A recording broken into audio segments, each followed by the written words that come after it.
আজিৰ ভিডিঅ'টোত আমি আলোচনা কৰিম কনসলিডেটৰ ওপৰত। এটা কথা হ'ল কনসলিডেট মানেনো কি?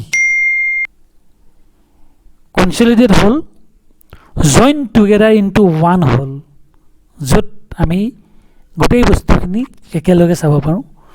ধৰি লওক ইয়াত মোৰ 3টা বছৰৰ সেলস ডাটা দিয়া আছে 2019, 2020 আৰু 2021। এই 3টা বছৰত ইমান কিজন সেলসমেনৰ month wise sales data entry আছে, যে আপোনাক সাপোজ আপোনাৰ বছে ক'লে যে 3 বছৰত কোনজন সেলসমেনে কিমান এমাউন্টৰ সেলস কৰিছে ডিটেইলছটো মোক লাগে। তেতিয়া আপুনি কি কৰিব? তেতিয়া আপুনি আপোনাৰ বছক এই গোটেই ফাইলখিনি দিবনে? বা আপোনাৰ বছৰ হয়তো এই গোটেই ফাইলখিনি চোৱাৰ ধৈৰ্য নাথাকিবও পাৰে। তেতিয়া আপুনি কি কৰিব? তেতিয়া আপুনি এই গোটেই 3টা বছৰৰ গোটেই ডাটাখিনি একেলগে এটা শীটত মাৰ্জ কৰি দিব পাৰিব, য'ত বছে আপোনাৰ 3টা বছৰৰ ডাটা একেলগে চাব পাৰিব। সেই গোটেই সিস্টেমটো কোৱা হয় কনসলিডেট।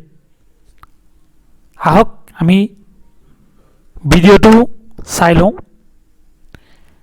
ভিডিঅ'টো চোৱাৰ আগতেই আপোনালোকলৈ এটা মোৰ বিশেষ অনুৰোধ, যদি মোৰ চেনেলটো প্ৰথমবাৰৰ কাৰণে চাইছে নিশ্চয় মোৰ চেনেলটোক লাইক কৰিব আৰু সাবস্ক্ৰাইব কৰিব। আহক ভিডিঅ'টো ষ্টাৰ্ট কৰোঁ। ইয়াত চাওক মোৰ 3টা বছৰৰ সেলস ডাটা দিয়া আছে 2019, 20 আৰু 21। ইয়াতে মই আৰু এটা শীট লৈছোঁ, এই শীটটোক নামটো দিয়া আছে কনসলিডেট। এই 3টা শীটৰ গোটেই ডিটেইলছখিনি মোৰ ইয়াতে অটোমেটিক আহি যাব লাগে। ইন কেছ এই 3টা শীটত কিবা চেঞ্জ কৰোঁ তেতিয়াহ'লে ইয়াৰ এফেক্টটো ইমিডিয়েটলি পৰিব লাগে কনসলিডেটৰ ওপৰত। ইয়াৰ কাৰণে আমি ক'ত যাম? আমি কনসলিডেট শীটটোত আহিলোঁ। ইয়াতে মই যিকোনো এটা সেলত ক্লিক কৰিলোঁ। ইয়াতে আমি ক'ত যাম? ডাটা, ইয়াত যাম কনসলিডেট। ইয়াত এইখিনি হ'ল ফাংচন। ইয়াত আমি কি ল'ম? সাম, কাউণ্ট, এভাৰেজ, মেক্স, মিন, প্ৰডাক্ট, বহুত ফাংচন আছে। আমি যিকোনো ফাংচন আমি ইয়াৰ পৰা ল'ব পাৰোঁ। মই ষ্টাৰ্টিঙত সাম ফাংচনটোৱে লৈছোঁ। ইয়াত ৰেফাৰেন্সত যাব। ৰেফাৰেন্সত গৈ আপুনি কি কৰিব? আপোনাৰ এই 3টা শীটৰ ৰেফাৰেন্স দিব।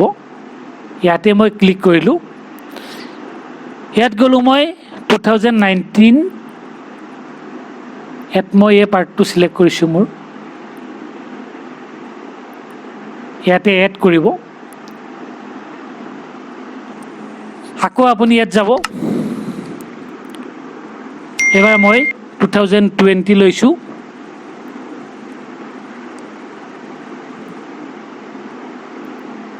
এইটো এড কৰিব। আকৌ ইয়াত গ'লোঁ। এবাৰ 2021ত গৈছোঁ। এবাৰ এই পাৰ্টটো লৈছোঁ। এইটো মই এড কৰিছোঁ। ইয়াত আমি টপ ৰ' ক্লিক কৰিম। টপ ৰ' মিনছ মোৰ হেডিং। ইয়াত থাকিব লেফ্ট কলম, য'ত আমাৰ নেম ফিল্ডটো আছে। ইয়াত যাব create link to source data.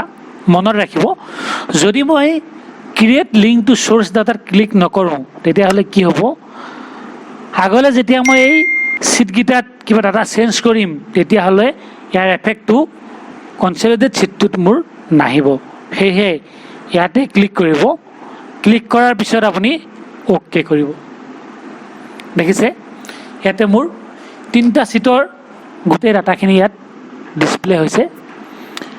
ইয়াত চাওক, এই প্লাছ চিনটোত মই ক্লিক কৰিছোঁ। ইয়াত এই ফিল্ডটো মোৰ কনসলিডেট বুলি আহিছে। ইয়াত জানুৱাৰীত আছে 85,000। ইয়াত চাওক জানুৱাৰী মাহত মোৰ 85,000 আছিলে।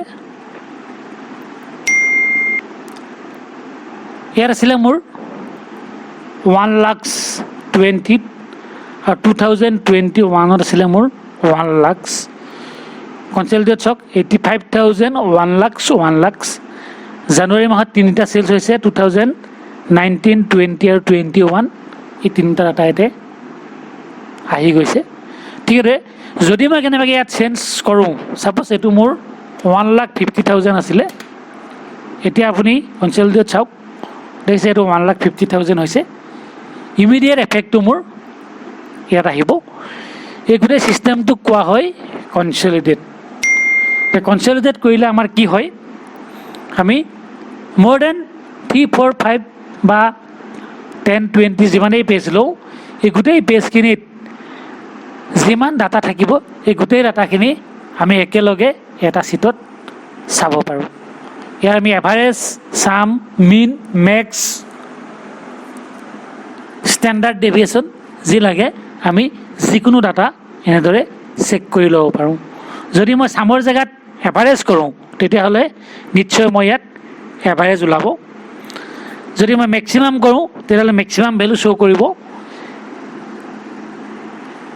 ভাল লাগিছে নিশ্চয় ভিডিঅ'টো চাই যদি মোৰ ভিডিঅ'টো চাই আপোনালোকৰ ভাল লাগিছে আৰু অলপ হ'লেও আপোনালোকৰ উপকাৰ হৈছে নিশ্চয় মোৰ চেনেলটোক লাইক কৰিব ছাবস্ক্ৰাইব কৰিব আৰু শ্বেয়াৰ কৰিব আকৌ এটা নতুন ভিডিঅ'ত আপোনালোকক লগ পোৱাৰ প্ৰতিশ্ৰুতিৰে আজিলৈ আহোঁ ধন্যবাদ